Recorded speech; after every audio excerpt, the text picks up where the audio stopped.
Tonight, one of Hollywood's biggest stars is going to tell you a very personal story. Did you know that American girls are 7 times more likely than boys to suffer serious depression? And perhaps it's because of the added pressure about their looks and identity. But studies show that girls are particularly vulnerable at 18 and 19. So listen now to a celebrated actress who has just made a new movie called Girl Interrupted. Talk about the girl she was 10 years ago.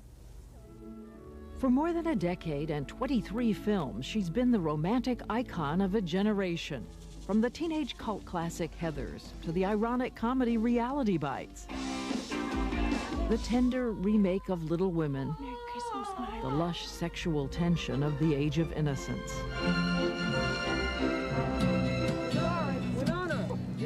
Winona Ryder was still just a teenager herself when she first became the girl other teenagers wanted to be. The smart girl with the gowns, and the guys, and the eyes. And now she is the executive producer of a film about a young girl's revealing journey to the edge of mental illness.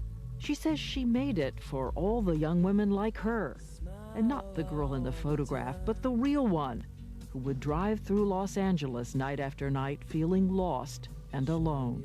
I used to drive around at night and listen to music because I couldn't sleep.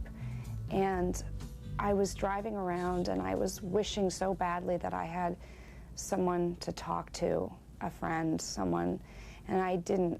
And I saw this magazine stand, outdoor magazine stand, and I saw myself on the cover of Rolling Stone magazine, and it said something like, Winona Ryder, the luckiest girl in the world.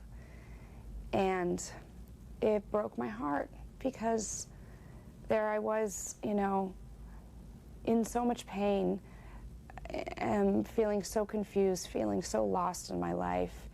I wasn't allowed to complain because I was so lucky, you know, and I was so blessed, and I made a lot of money, and, you know, my problems weren't real problems, and if I'm as nauseated as the next person when actors complain about their lives. You know, we are blessed, we are lucky, but the stuff that I was going through was difficult. Susanna, you're up. No. If there's a gift in this film that you're giving to young women, what is it? I would hope that it would be some sort of comfort, something that makes them feel less alone. I had such a passion for this material. It was so funny, so insightful. Is there a paragraph in there that made you have to do it? Have to? I love the first line. The first line of the book is, people ask, how did you get in there? What they really want to know is if they're likely to end up there as well. I can't answer the real question. All I can tell them is it's easy, which I think is very true. She is the daughter of hippie intellectuals who raised her for a while in a commune, for a while in a teepee, with something missing. What's really hilarious is that we built the teepee, and every night we would get so lucky when we would build the fire. They forgot to put a hole in the top. She says as a little girl she lived for the movies and entered acting school when she was just 12. That same year, a talent scout saw her. And you swing yours and leave mine alone, eh? And she quickly began to get parts, but the ones the scripts identified as the geeky girl or the ugly girl. Millions of people were judging me, and so, you know, not to whine, but it is difficult to be judged, to be reviewed. As a teenager, I remember one casting director who later became a producer. I was in the middle of doing a reading for her, and she stopped me and she said, listen, you are not pretty enough to be an actress. You have to find something else that you want to do, because you're not going to make it. But in fact, fame struck like lightning, fast and searing. There was the big public breakup with her first boyfriend, Johnny Depp. The exhaustion of too many movies by day and fierce insomnia at night. She says at night. She says, looking back, she had episodes of depression as a child, but like so many girls, all the uncertainties came crashing in at once in her late teens. What was the first clear sign you were in trouble?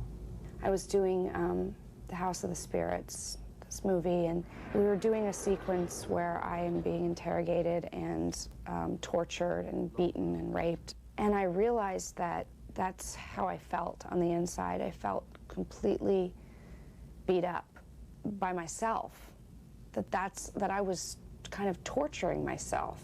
And about who you are? Yeah, about feeling like I didn't belong in the world, feeling incredibly alienated and alone, and this sort of piercing loneliness that was just sort of heartbreaking, and I was having these sort of horrible anxiety attacks.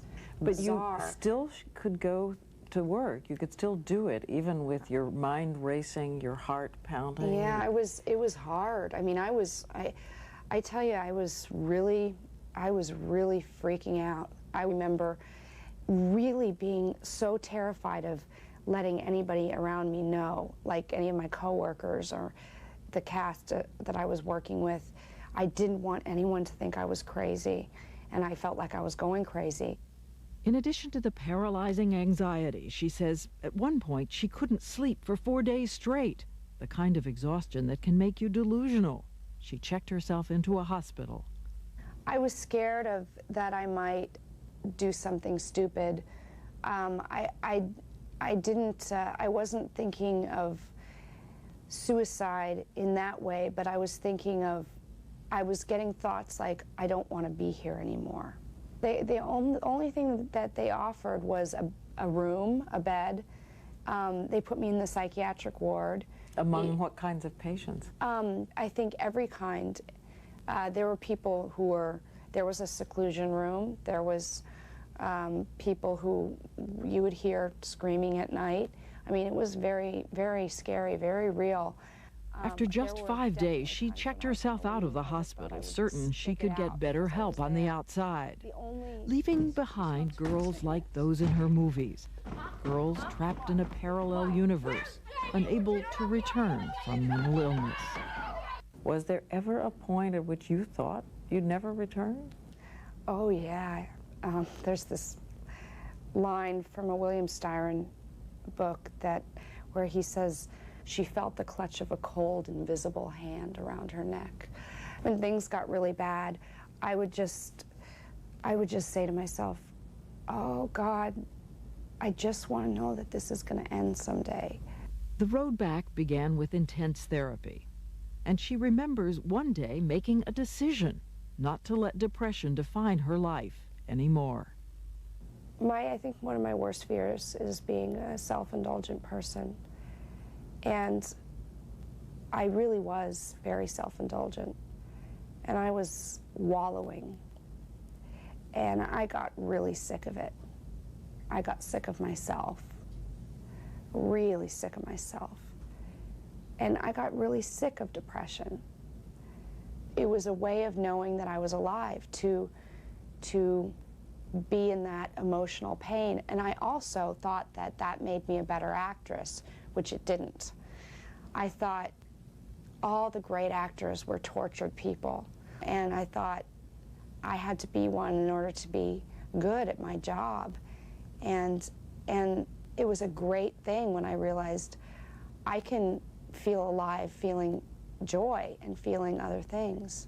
Winona Ryder, now 28 and happily looking ahead. Do you feel all grown up? I feel like I'm at an age where I don't have any more excuses. I feel like I can't say, well, I'm young, I can do this, I can, I'm at an age where I have to be responsible.